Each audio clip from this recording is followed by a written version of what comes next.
Medo. Se você já hesitou em falar com alguém de quem gosta, ou ficou ansioso quando seu familiar adoeceu, você já sentiu isso. Você, eu, nossos amigos e nossos pais, todos vivemos em constante medo, às vezes sem nem perceber. O medo é uma força poderosa que vive dentro de você e governa todas as suas ações, quer você goste ou não. O sentimos mais fortemente quando algo nos assusta. Um estranho em um beco escuro logo atrás de você, um barulho alto vindo do nada num momento de completo silêncio, uma buzina frenética de um carro quando você está atravessando a rua. Mas o medo verdadeiro é muito mais profundo e mais enganador do que isso. Você deve se lembrar o quanto estava fora de si, esperando os resultados de um teste final sobre um assunto que nunca realmente entendeu. Você continua seu dia como de costume, mas em algum lugar no fundo da sua cabeça há uma sensação que o atormenta, sussurrando que você falhou, que você é uma vergonha, um perdedor. E quando os resultados são finalmente anunciados, não importa quais sejam, você sente uma onda de alívio. Existem muitos tipos de medo. O instintivo, animal e o mais básico. O medo da vida e o medo da dor nos são dados como meio de autopreservação. Eles não nos deixam fazer coisas estúpidas que podem levar a lesões ou a algo pior, como o medo de altura. Você olha para baixo do topo de um arranha-céu e sua cabeça começa a girar, porque você não quer cair, você está com medo. O medo reside em nosso ser mais profundo e escuro. Ele nasceu para ajudar nossos primeiros ancestrais a sobreviver. Agora, é algo que temos que superar todos os dias. Damos-lhe nomes diferentes, tentando esconder sua verdadeira natureza, mas o que chamamos de estresse ou ansiedade nada mais é do que medo em sua forma mais pura. Mesmo do ponto de vista fisiológico, o medo do perigo imediato e a pressão do estresse são causados pelos mesmos hormônios, adrenalina e cortisol. Eles dão a você o impulso de energia para superar uma ameaça, mas quando estão na ativa por muito tempo, rapidamente se transformam de amigos em inimigos, bagunçando seu coração, seu sangue e os níveis de açúcar. Nós, humanos, somos seres extremamente complexos e temos medo de coisas que os animais nem conseguem imaginar. E não estou falando sobre pesadelos ou criaturas de filmes de terror. Estou falando sobre o medo da própria vida. Desde a infância, somos subconscientemente ensinados a ter medo. As crianças aprendem a se comportar por medo de serem punidas. Crianças em idade escolar trazem boas notas para casa por medo de serem repreendidas pelos pais. Estudantes universitários fazem o melhor que podem com medo de serem expulsos. E os trabalhadores dão bons resultados por medo de serem demitidos. Mesmo os empresários mais bem-sucedidos têm medo de perder a sorte e perder seu patrimônio. É uma cadeia sem fim de medos que nos pressiona quase desde o nascimento até o fim de nossas vidas. Por trás dessas camadas de medo, no entanto, está a verdade simples. Eles são todos causados por condicionamento. E essa é, talvez, a parte mais assustadora da natureza humana. Sem esse medo assimilado das consequências, seríamos capazes de fazer coisas atrozes, sem uma única pontada de culpa. Todo o código moral que construímos e seguimos dentro da sociedade é baseado no medo de ser penalizado por outras pessoas. Imagine se você tivesse superpoderes, não importa o tipo. Por exemplo, se fosse super força e invulnerabilidade, você poderia se tornar um herói, resgatando os fracos. Mas não passaria pela sua cabeça pelo menos uma vez que você poderia arrombar um cofre de banco e sair com todo o dinheiro que quisesse? Ou talvez se vingar daqueles que o intimidaram na escola? Você pode banir esses pensamentos o quanto quiser, mas não há como se esconder da verdade. A única coisa que o restringe é sua própria consciência ou simplesmente o medo das consequências. E a falta desses superpoderes, é claro. Por falar nisso, ser um humano sem habilidades especiais é por si só motivo de medo. Quando crianças, parecemos acreditar que somos imortais e vivemos nossas vidas ao máximo, com todos os altos e baixos. Mas assim que aprendemos que haverá um fim, ficamos com medo. Não podemos deixar de pensar no que estamos fazendo com nossas vidas.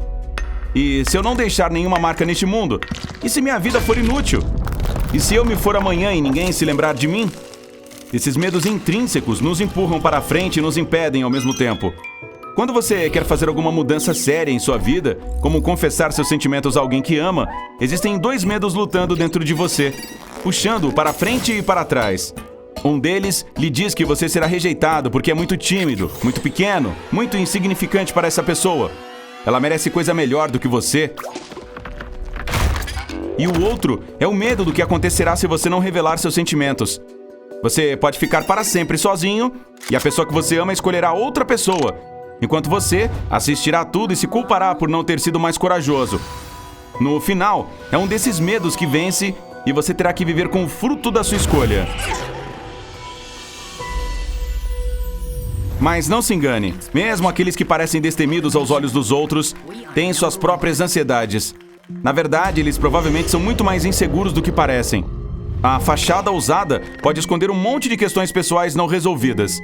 Alguém que intimida os outros e não tem medo de entrar em uma briga pode estar fazendo isso para disfarçar sua raiva reprimida no mundo. Uma pessoa cuja vida é uma aventura emocionante pode ter medo de não ser reconhecida ou de não viver sua vida ao máximo. Por fim, aquele que é o centro das atenções, sempre rodeado de amigos e fãs, que não tem medo de se aproximar de ninguém, pode ter um medo aterrorizante de ficar sozinho. E, no entanto, todos esses medos podem ser explicados. Eles fazem parte de quem você é e, se cavar fundo o suficiente, encontrará razões para todos eles. Mas existem outros medos que, aparentemente, não seguem nenhuma lógica.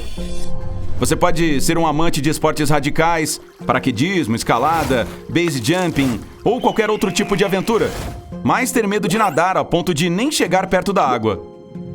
Ou digamos, você pode bravamente se jogar no fogo e salvar dezenas de vidas, mas ficar apavorado ao ver um inseto inofensivo. Os outros podem considerar isso como sua pequena peculiaridade, mas isso tem raízes muito mais profundas em seu passado. E muito provavelmente você nem mesmo lembra o que fez se sentir assim. Nosso cérebro tende a bloquear a experiência traumática que tivemos e não nos deixa lembrá-la para nos proteger. Geralmente acontece com algo muito ruim, algo que o destruiu em algum momento da sua vida. Para se recuperar do dano, você precisa apagar esse evento da sua memória, e seu cérebro obedeceu. Mas mesmo que você não se lembre do que aconteceu exatamente, os efeitos disso podem ter persistido, e às vezes, eles não são tão óbvios. Se você tem medo de água, pode significar que em algum momento no passado, você quase se afogou e quase não se safou dessa. Mas também pode ser que você tenha testemunhado algo horrível em ou perto de um corpo d'água. O medo do escuro pode ser apenas isso, o medo do que está escondido lá, um dos nossos instintos mais antigos. No entanto, você pessoalmente pode ser afetado pela escuridão de uma maneira muito mais profunda do que os outros, porque quando criança, você foi deixado sozinho no escuro como punição muitas vezes. Ainda assim, embora o medo não possa ser derrotado inteiramente, ele não precisa ser. A ansiedade de não sermos realizados na vida nos faz lutar por melhorias. Sem ele, nenhuma grande descoberta teria sido feita, e nenhuma alma ousada teria alimentado o progresso. Se não tivéssemos nenhum medo, nossa vida também seria terrivelmente entediante. Imagine não poder curtir um passeio de montanha-russa ou um bom filme de terror. Não haveria emoção neles. E nunca sentiríamos aquela incrível onda de entusiasmo que a adrenalina nos proporciona. E, por fim, provavelmente não haveria nenhum nós para falar. O medo apareceu há milhões de anos como uma característica evolutiva. Isso permitiu que nossos ancestrais medissem adequadamente os arredores e lutassem contra um predador que eles sentiam que poderiam enfrentar ou fugissem de um inimigo aparentemente mais forte. Isso é conhecido como reação de lutar ou fugir. E você pode sentir seus efeitos até hoje. Quando você está com medo, os hormônios do medo que mencionei no início, adrenalina e cortisol, fornecem uma onda de energia que você pode usar para se manter firme ou fugir. Uma outra alternativa é congelar frente a um perigo muito grande. É assim que muitos animais fazem os predadores perderem o interesse por eles, fingindo não estar vivos. Portanto, não lute muito contra o seu medo e também não se envergonhe dele. Ele é uma parte indispensável da sua natureza. Então, aceite-o e deixe-o ser seu amigo.